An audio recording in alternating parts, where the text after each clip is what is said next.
welcome to the final episode of the Magic Faraway Tree. This is chapter 26 and it's called The Land of Presents.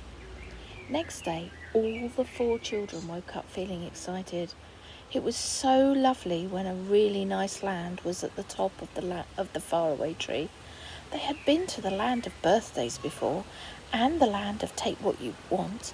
The land of goodies had been nice, and the land of do as you please. The land of presents just sounded really exciting. I wonder who gives the presents, and if you can choose them, said Frannie. I'd like a necklace of blue beads. And I'd like an enormous box of chocolates, said Rick. You would, said Joe. Anything to eat, and you're happy. I'd like a toy aeroplane that would fly from my hands and come back to me. Well, I will bring something home for Mother, said Beth. She wants a new purse. When can we start, Joe? I'm all ready. They set off about 11 o'clock. When they had done all their work, they were very excited. It was so lovely to think that Silky, Moonface and Saucepan were safe again and coming to enjoy the land of presents with them. Perhaps what's-his-name, Saucepan and the Angry Pixie would come too. Well, everyone in the Faraway Tree had heard that the land of presents was at the top of the tree, and that day, and dear me, what a lot of people were steadily climbing that morning. Brownies from the wood, pixies and elves, even rabbits from their holes. The Angry Pixie's house was empty. He'd gone already. The owl had gone too, for he was not asleep in his little house as usual. Dame Washalot had gone, and no water came pouring down the tree as the children climbed up. What a crowd there'll be, said Joe happily. I hope we aren't too late. I hope there'll be some presents left for us. Oh goodness, let's hurry, said Rick in alarm. He didn't want to lose the big box of chocolates he wanted. Moonface, Silky and Saucepan were waiting most impatiently for them. Hurry, hurry, cried Silky. The land of presents goes in an hour. It never stays long. Quick, quick. Up the ladder they all went, talking and laughing in excitement. And oh my goodness, what a wonderful land it was. There were Christmas trees hung with presents of all kinds. There were lucky dips full of exciting parcels, and you had to dip your hand in for those. There were tables spread with the loveliest things, and oh, the chattering and giggling that went on as people chose their presents and went off with them. Rick marched up to the Christmas tree because he saw hanging on it a most beautiful box of chocolates. A goblin was in charge of the tree, and he smiled at Rick. I want a box of chocolates, said Rick. Who for? Said the goblin, getting out some scissors to cut it down for him. For myself, said Rick. The goblin put away his scissors and shook his head gravely. This is the land of presents, he said, not the land of take what you want. You can only get things here if you give to other people. I'm sorry. This isn't a selfish land at all. It looked very gloomy. He moved away. How stupid. He couldn't think of anything for himself. Then he had so much wanted those chocolates. He saw a lovely blue necklace hanging on another tree, and he thought of Frannie. She had badly wanted a necklace of blue beads to go with her blue best frock. He went to the goblin in charge of the tree. May I have that blue necklace to give to Frannie? He asked. Where is she? Said the goblin, getting out his scissors. Call her. Frannie, Frannie, come here, cried Rick. I've got something for you. Frannie came running up. The goblin handed Rick the blue necklace, and he gave it to Frannie. Put it round my neck and do up the clasps, she said. Oh, Rick, thank you. It's lovely. How a lovely present you got. What present would you like to get from me?"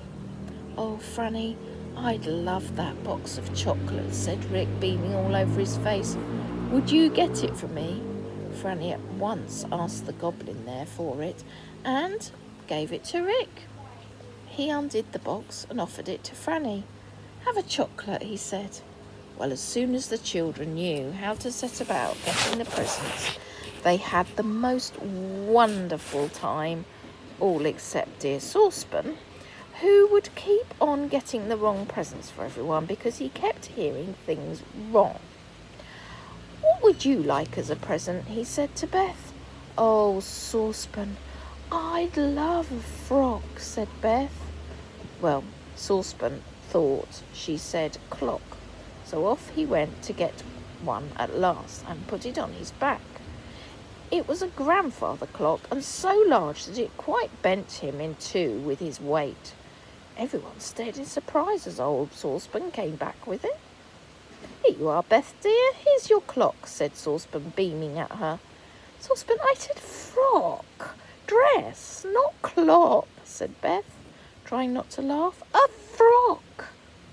Poor Saucepan, he simply didn't know what to do with the clock after that, and in the end he left it in a field, striking all by itself very solemnly. Then Dame Washalot, what would she like as a present? So Saucepan asked her.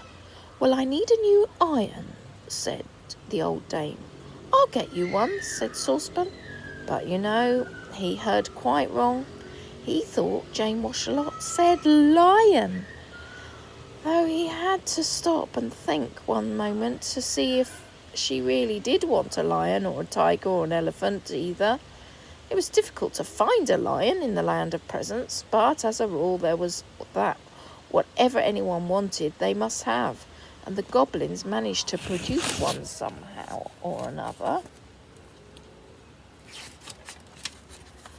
He got a collar and he got a lead and took it back to Dame Washalot and the others.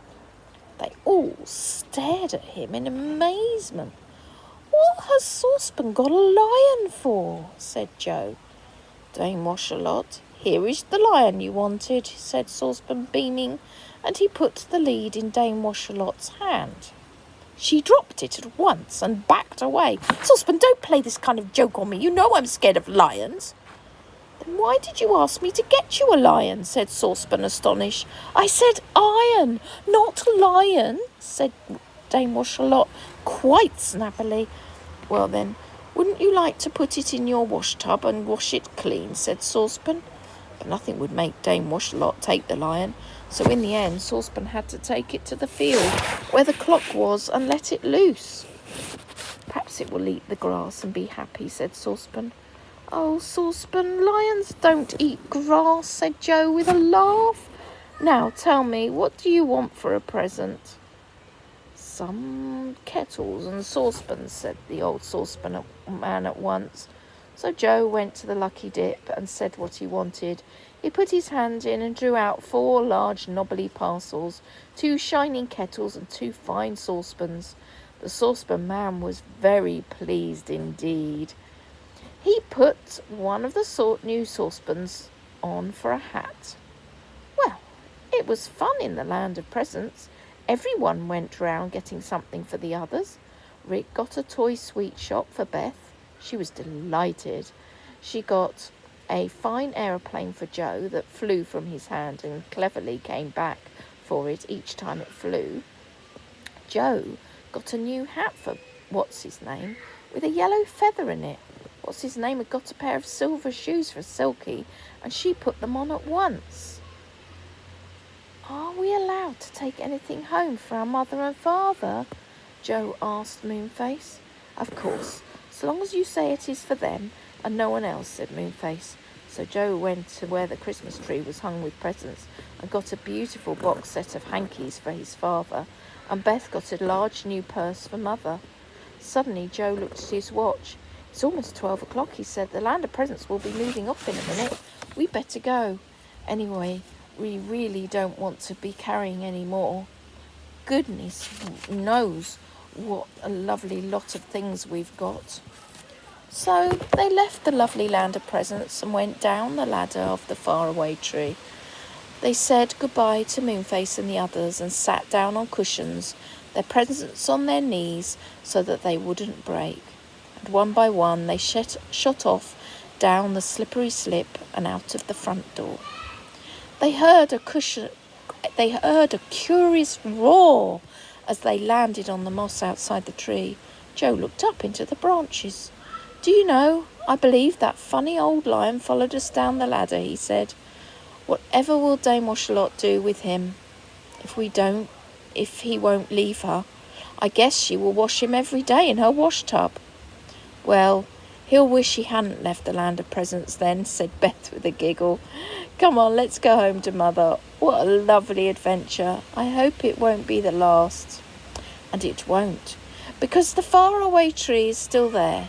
But we must leave them for now to have their adventures by themselves, for there is no time to tell you any more.